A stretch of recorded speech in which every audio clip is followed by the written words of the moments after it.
lahir di Prefektur Aomori pada tanggal 31 Juli 1907.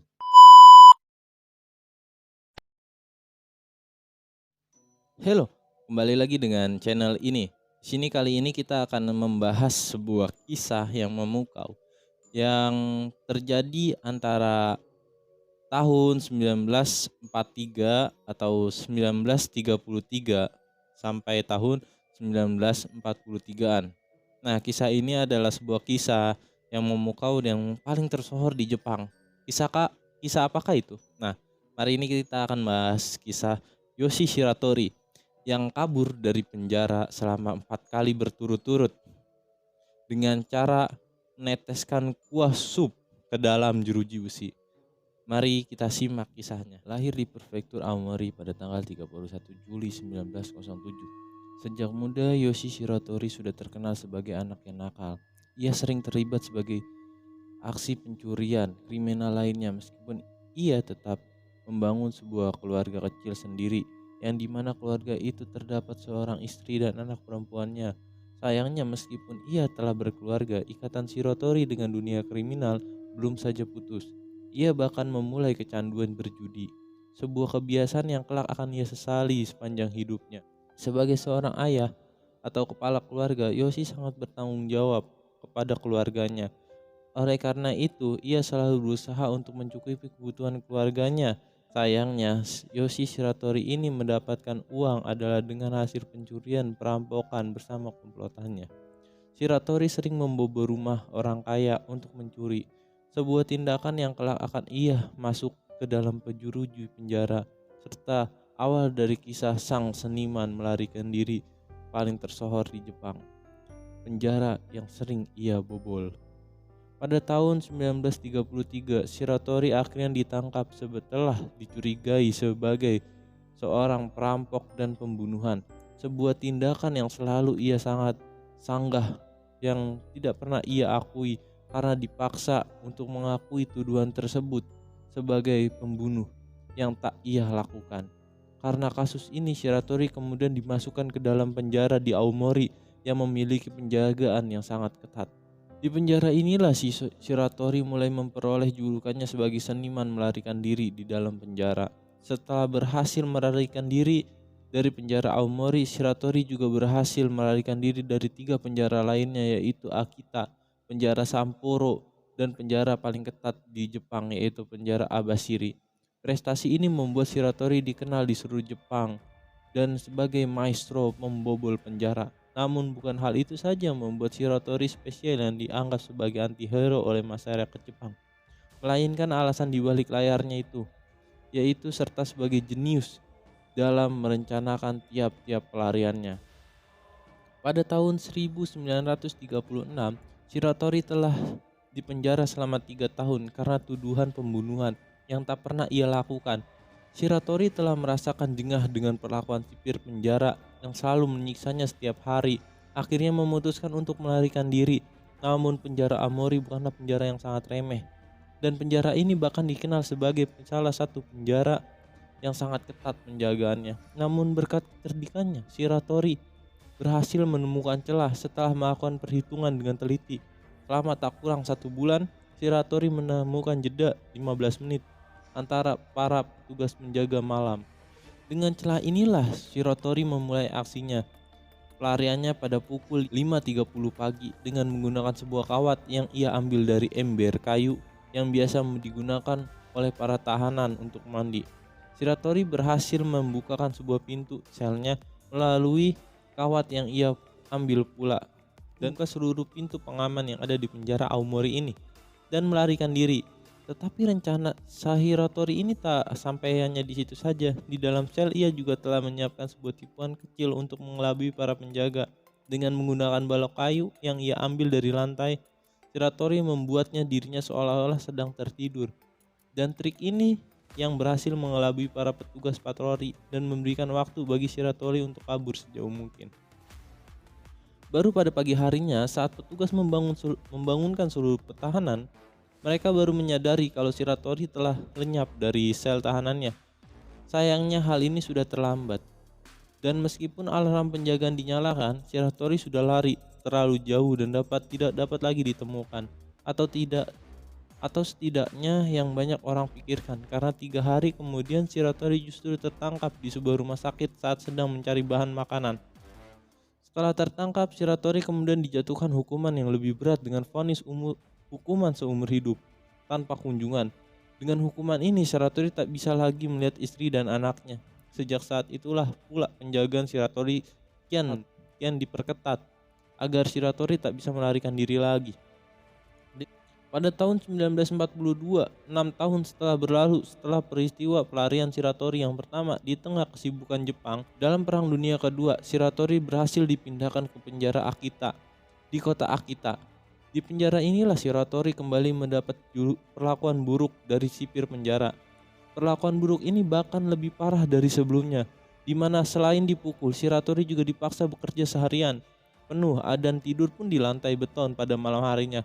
Para sipir penjara di Akita merupanya telah mendengar kabar pelarian Shiratori di penjara sebelumnya yang bermaksud untuk menjadikannya sebagai contoh bagi tahanan lain dan memastikan agar Shiratori tidak lagi bisa kabur di dalam penjara ini. Karena hal ini, selama di penjara Akita, Shiratori ditempatkan dalam sebuah sel isolasi dengan ukuran hanya 1x1 meter. Sel ini bahkan memiliki 2 jendela kecil yang ada di pintu dan atapnya. Untuk menjaga Shiratori agar tak bisa kabur lagi, para penjaga bahkan memborgol Shiratori selama 24 jam. Dinding pada sel ini juga dibuat dengan lapisan khusus agar tak bisa dipanjat. Satu-satunya orang yang berhasil atau bersikap baik dengan Shiratori adalah kepala sipir atau kepala penjara yang bernama Kobayashi. Selama berada di penjara Akita, Kobayashi tak pernah memukul Shiratori dan bahkan secara rutin mengecek keadaan Shiratori dalam selnya. Hal ini yang setidaknya membuat Shiratori tak patah semangat untuk tetap hidup. Hingga pada 15 Juni 1942, penjagaan yang memeriksa sel Shiratori dikejutkan dengan fakta yang ia lihat dalam sel tersebut. Hanya ada kasur dan borgol yang telah terlepas. Sosok Shiratori telah menghilang di tengah malam. Berbagai badai dan tak ditemukan jejaknya. Tapi bagaimana Shiratori bisa kabur? Rupanya para sipir melakukan sebuah kesalahan fatal dengan menganggap borgol mengekang Shiratori. Tanpa diketahui para sipir, Shiratori mempunyai sebuah keahlian khusus yang membuka sebuah borgol. Jadi selama dalam sel ini adalah ia membuka borgol dan memakaikannya lagi.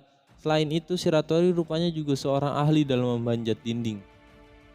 Selama beberapa bulan, Shiratori setelah malam saat para penjaga tak mengawasinya secara rutin, Shiratori memanjat dinding selnya dengan sedemikian dan sedikit, membuat jeruji yang ada di atapnya adalah longgar dan akhirnya lepas. Setelah segala persiapannya matang, Shiratori memilih tanggal pada 15 Juni 1942 saat badai datang. Shiratori akhirnya memutuskan bahwasannya ini adalah saat yang tepat untuk kabur. Di tengah suara badai, Shiratori bisa menyamarkan suara langkah kakinya saat melewati atap dan kabur dengan aman.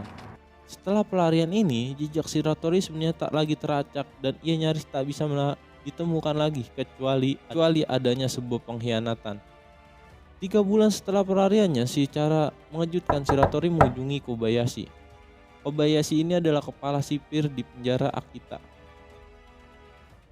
Dan mendapatkan kunjungan ini Kobayashi memberikan sebuah makanan dan dalam hatinya tuh Kobayashi shock atau terkejut, menjambut Shiratori dan menyuruhnya masuk, memberikan sebuah makanan dan minuman pada Shiratori yang terlihat kelaparan. Kunjungan mengejutkan Shiratori ini merupakan untuk menjelaskan kondisi yang ia alami di dalam penjara. Secara terbuka, Shiratori mengatakan alasannya yang selalu kabur dari penjara bukan karena ia tak betah, melainkan karena para sipir yang tak manusiawi kepadanya. Dan Kobayashi ini juga mengatakan kalau ia rela menyerahkan diri asal ia diizinkan untuk melakukan banding atas kasusnya, sekaligus ingin menunjukkan betapa tak manusiawinya perlakuan para sipir di penjara Jepang. Dengan hal ini, Shiratori ingin mencoba mengubah sistem yang rusak sekaligus dengan memperoleh kebebasan secara hukum. Bagi Shiratori ini adalah satu-satunya cara agar ia berkumpul dengan anak istrinya lagi dan memulai Dan untuk memuluskan rencananya, Shiratori membutuhkan bantuan atau pengaruh Kobayashi sebagai seorang kepala sipir yang memiliki pengaruh. Selain itu, Shiratori juga menaruh kepercayaan tinggi pada Kobayashi sebagai satu-satunya sipir yang pernah itu Shiratori berharap pada Kobayashi mau membantunya. Sayangnya, kepercayaan Shiratori justru dikhianati oleh Kobayashi. Saat Shiratori sedang berada di toilet, Kobayashi justru memanggil sebuah polisi. Tak lama kemudian Shiratori ditangkap lagi ke dalam penjara. Sejak saat itulah Shiratori memutuskan untuk tak percaya lagi pada aparat hukum, dan karena usahanya untuk pelarian yang kedua gagal, pengadilan kemudian menambahkan hukuman 3 tahun dalam masa tahanannya. Shiratori yang dulunya 23 tahun menjadi 26 tahun.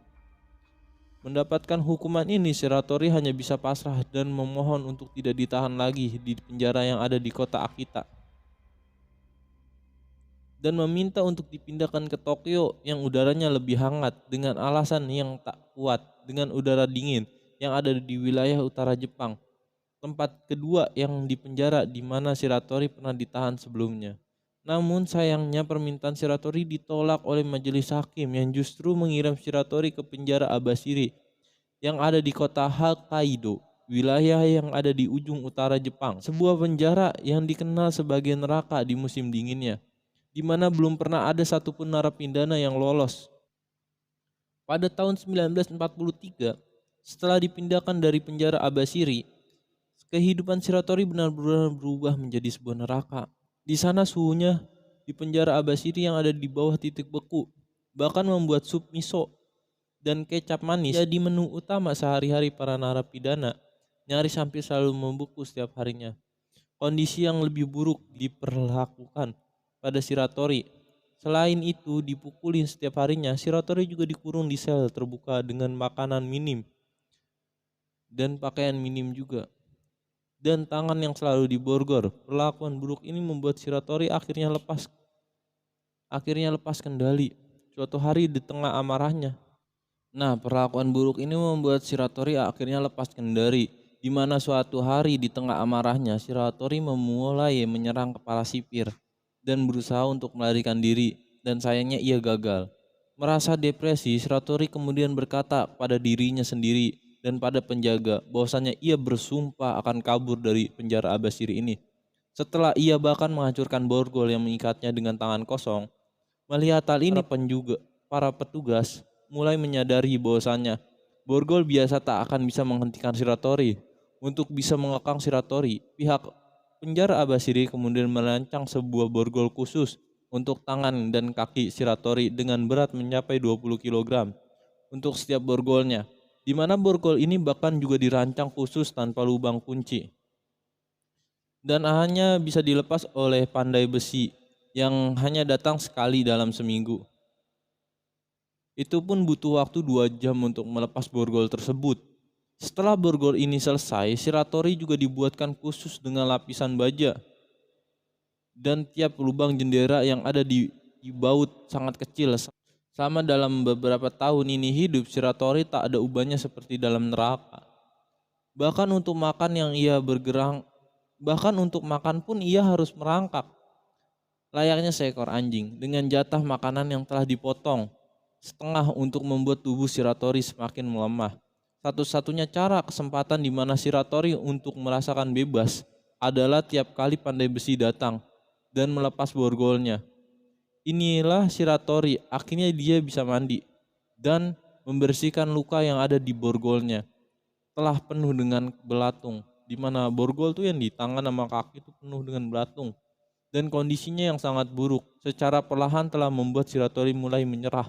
Dan itu setidaknya yang dipikirkan oleh para penjaga atau para penjara di kota Abashiri tersebut. Setengah tahun kemudian, tepat pada musim dingin telah berakhir dan udara mulai menghangat, kekuatan Shiratori akhirnya mulai kembali. Awal inilah terlihat sangat lemah, nyaris tak lagi melakukan hal-hal yang mencurigakan. Sampai suatu malam di bulan Agustus, seorang sipir yang tengah mengetik dokumen di kantornya mendengar suara yang aneh yang mirip langkah. Suara aneh ini mirip langkah kaki di atas atap tersebut. Sipir ini pun akhirnya memutuskan untuk memeriksa sebuah sel tahanan dari ujung ke ujung, di mana sel tahanan Yoshi ini terdapat di ujung koridor yang paling pojok. Sesampainya di sel Shiratori, sipir ini bahkan terkejut melihat selnya telah kosong. Dalam sel tersebut hanya ada baju tahanan yang telah dilipat dan borgol dengan rapih. Sedangkan sosok Shiratori telah lenyap dan tak berbekas kemana-mana gitu. Tapi bagaimanapun cara Shiratori berhasil lolos dari penjara tersebut, padahal ia diikat dengan borgol yang tak bisa dibuka dan dikurung dalam sel tak bisa ditembus. Rencana pelarian Shiratori rupanya telah dimulai sejak 6 bulan yang lalu. Sebelum di tengah segalanya keterbatasannya, Shiratori nyaris tak punya apa-apa untuk bisa kabur dari penjara. Satu-satunya hal yang ia punya adalah waktu dan kesabaran. Namun justru inilah senjata si Yoshi Shiratori ini untuk melarikan diri dari penjara. Setiap hari pada saat para petugas memberi atau mengantarkan sebuah makanan untuk Shiratori ini, sebisa mungkin Shiratori itu menyisakan sedikit dari sebuah sup miso yang ada dan secara diam-diam mengoleskan ke sebuah jeruji besi yang ada di pintu dan juga di borgol yang telah ia pakai. Dengan cara inilah Shiratori berhasil memanfaatkan kandungan garam yang terdapat dalam sup miso tersebut untuk memicu korosi pada jeruji besi tahanan dan juga borgol miliknya. Setelah beberapa bulan, teknik untuk mengkorosikan besi ini mulai menampakkan hasil. Setelah satu skrup yang ada di jeruji besi mulai longgar dan terlepas, dengan menggunakan skrup inilah ia mulai melepas skrup-skrup lain yang ada di penjara tersebut. Dan untuk melepas sebuah borgol juga yang ada di tangannya. Setelah berhasil melepaskan borgolnya, Shiratori kemudian memulai rencana pelariannya. Hanya tinggal ada satu masalah lagi, yaitu lubang sel tahanan yang benar-benar kecil dari tubuhnya. Ini sel tahanan lebih kecil dari tubuhnya. Di sinilah Shiratori menunjukkan bakat lain atau kemampuan yang ia miliki untuk melepas sendi-sendinya. Dengan kemampuan inilah Shiratori akhirnya bisa melewati lubang kecil tersebut yang ada di pintu sel tahanan dan keluar memanjat dinding sebelum akhirnya kabur melewati jendela rusak yang ada di atap penjara. Shiratori akhirnya menepatkan janjinya untuk kabur dari penjara Abashiri tersebut.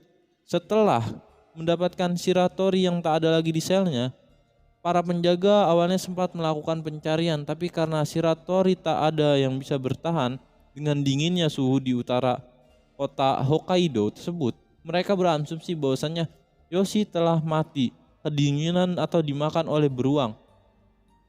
Jadi mereka akhirnya memutuskan untuk berhenti mencari Shiratori tersebut.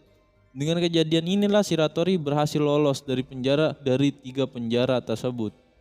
Menjadi satu-satunya orang yang berhasil melarikan diri dari penjara Abashiri atau penjara yang sangat ketat di kota Hokkaido. Setelah pelarian dari penjara Abashiri, kebanyakan orang telah berpikir bahwasannya Shiratori telah mati di suatu tempat di tengah dinginnya utara kota Hokkaido. Namun nyatanya, anggapan ini ternyata salah besar, di mana Shiratori masih hidup. Setelah kabur dari penjara kota Abashiri, secara tak sengaja Shiratori berhasil menemukan lubang bekas tambang yang terbengkalai yang ada di tengah hutan. Shiratori yang tak bisa pulang karena tahu jika polisi pasti telah menunggunya di dalam rumah, akhirnya memutuskan untuk tinggal di dalam hutan. Selama hampir 2 tahun, Shiratori berhasil bertahan hidup di dalam hutan dengan tinggal di dalam lubang tambang tersebut dan memakan biji-bijian, hewan liar seperti kelinci hingga kepiting yang berhasil ia tangkap setelah mengamati cara beruang menangkap ikan. Ini jadi Shiratori ini melihat beruang menangkap ikan dan akhirnya dicontoh. Nih good juga nih caranya nih, patut dicontoh. Manusia emang kayak gitu sebenarnya sih. Melihat, meniru.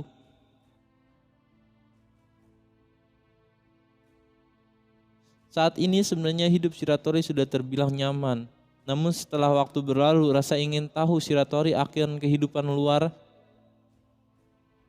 memulai untuk muncul. Setelah 2 tahun mengisolasikan diri, Shiratori akhirnya memutuskan untuk turun gunung ke permukaan terdekat. Saat itulah Shiratori terkejut dengan apa yang ia lihat. Jalanan dipenuhi dengan tulisan berbahasa Inggris dan poster-poster Bendera Jepang telah hilang. Dan yang lebih mengejutkan lagi, ia melihat banyak gadis Jepang yang bergandengan tangan dengan para pria bule. Dalam keadaan bingung, Shiratori mengambil sebuah koran bekas dan mulai membalik tiap lembarannya. Dari sinilah ia mengetahui tentang pengeboman di Hiroshima dan Nagasaki serta kekalahan Jepang pada Perang Dunia Kedua. Mendapatkan kabar ini, Shiratori sadar bahwasanya ia tak perlu lagi bersembunyi lagi. Sistem pemerintahan Jepang yang saat itu telah diambil alih oleh Amerika membuat tak ada lagi yang ingat padanya. Selain itu, semua orang memburunya, kini sudah tak punya pengaruh lagi. Shiratori pun memutuskan untuk pulang ke Aomori agar bisa berkumpul lagi dengan keluarganya. Setelah berjalan selama 15 hari, Shiratori akhirnya sampai Sapporo, di mana Shiratori merasakan sangat kelaparan. Saat itulah ia melihat sebuah ladang tomat, dan rasa lapar yang sudah tak tertahankan lagi. Shiratori akhirnya memutuskan untuk memakan tomat yang ada di ladang tersebut. Sebuah keputusan yang akhirnya membuat Shiratori menyesal lagi. Saat tengah memakan tomat, Shiratori tertangkap basah oleh pemilik ladang tersebut.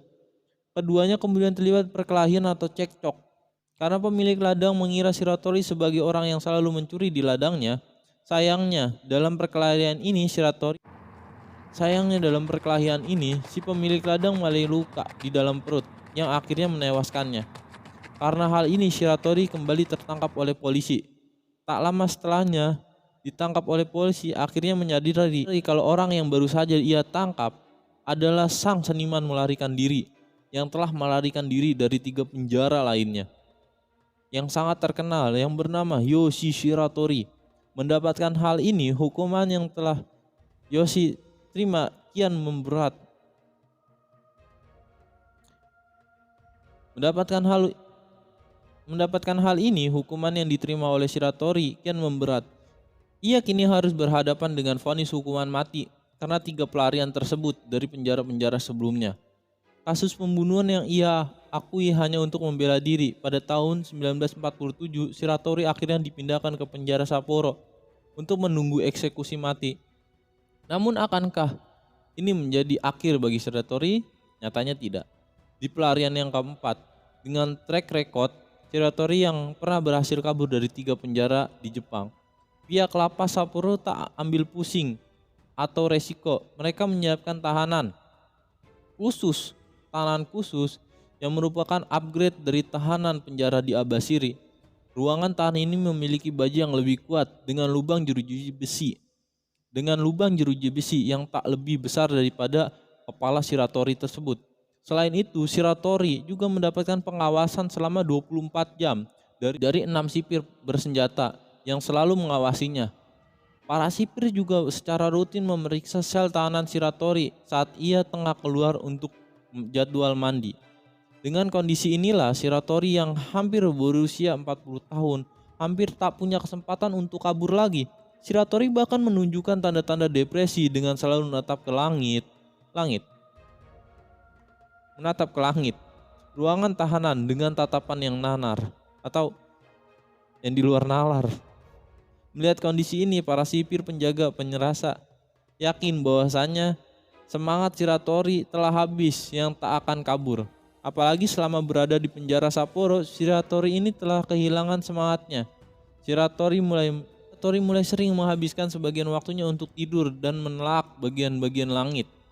Meskipun sipir memanggilnya, sebuah tindakan yang apresiasikan oleh para sipir bahwasanya Shiratori telah putus asaan. Hanya saja mereka melakukan sebuah kesalahan fatal karena terlalu yakin pada keamanan sel yang mereka siapkan.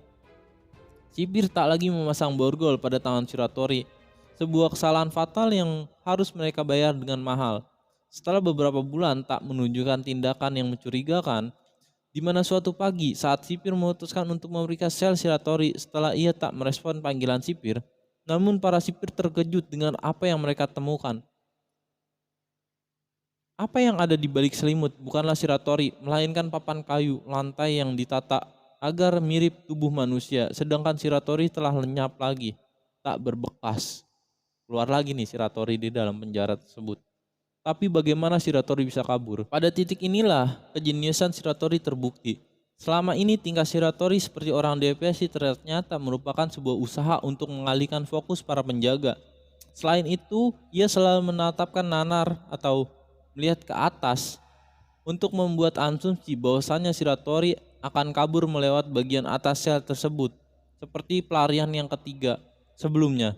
Dengan cara inilah Shiratori berhasil mengelabui para sipir sambil berpura-pura putus asa dan terlihat selalu tidur di dalam selnya. Pada masa inilah Shiratori ternyata menggali sebuah tanah di bawah kasur tempat ia tidur. Sebuah metode kabur dari penjara yang paling sederhana yang justru diabaikan oleh para sipir penjara. Dengan menggunakan mangkuk sup miso, selama sebulan lebih Shiratori terus menggali jalur pelariannya, dan saat waktu telah tiba, Shiratori kemudian lari dan tak lagi ditemukan dengan pelariannya. Shiratori telah berhasil kabur dari 4 penjara di Jepang. Dengan pelariannya, Shiratori telah berhasil kabur dari 4 penjara yang ada di Jepang. Setelah setahun, pelarian Shiratori yang telah berusia 40 tahun mulai merasa lelah dalam hidup pelariannya.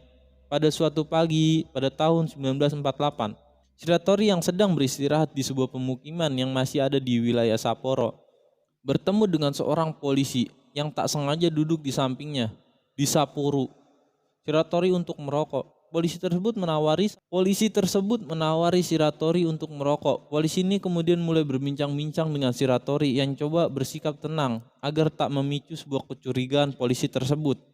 Sampai sebuah tindakan tak terduga dilakukan oleh polisi tersebut. Sebuah tindakan yang membuat Shiratori tersentuh. Terlebih lagi mengingat rokok merupakan barang mewah yang ada di Jepang saat itu. Tindakan polisi ini menawarkan rokok pada Shiratori merasakan kebaikan yang selama ini tak pernah ia rasakan lagi dari aparat hukum yang selalu menyiksanya, termasuk mengkhianatinya dari Kobayashi yang sangat ia percaya.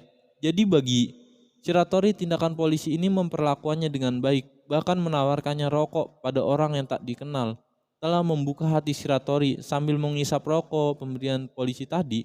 Shiratori kemudian mengatakan nama lengkapnya pada polisi tersebut dan mengatakan bahwasanya dirinya merupakan buronan yang telah kabur dari penjara Sapporo setahun yang lalu dan juga 3 penjara lainnya. Kali ini para juri dalam pengadilan mau mendengarkan cerita Shiratori dan tak pernah mengabaikannya lagi dan menerima fakta bahwasanya kematian petani di Sapporo sebagian kemungkinan tindakan pembelaan diri. Selain itu, selama pelariannya, Shiratori tak pernah melakukan atau melukai seorang pun penjaga penjara yang selama ini menyiksanya. Dengan fakta ini, para juri pengadilan mulai menaruh simpati pada Shiratori tersebut dan membatalkan hukuman mati pada Shiratori dan menggantikannya dengan hukuman seumur hidup. Dalam persidangan ini, majelis hakim akhirnya mengabulkan permintaan Shiratori untuk ditahan di penjara yang ada di kota Tokyo. Setelah persidangan selesai, Shiratori kemudian dipindahkan ke penjara Fuchu di mana untuk pertama kalinya para sipir memperlakukannya dengan baik. Di penjara inilah Shiratori menghabiskan masa tahanannya. Selama 14 tahun kemudian, pada tahun 1961, Shiratori akhirnya dibebaskan dari dalam penjara tersebut setelah menghabiskan masa-masa tahanannya. Kali ini setelah sekian lamanya Shiratori akhirnya benar-benar menjadi orang yang bebas.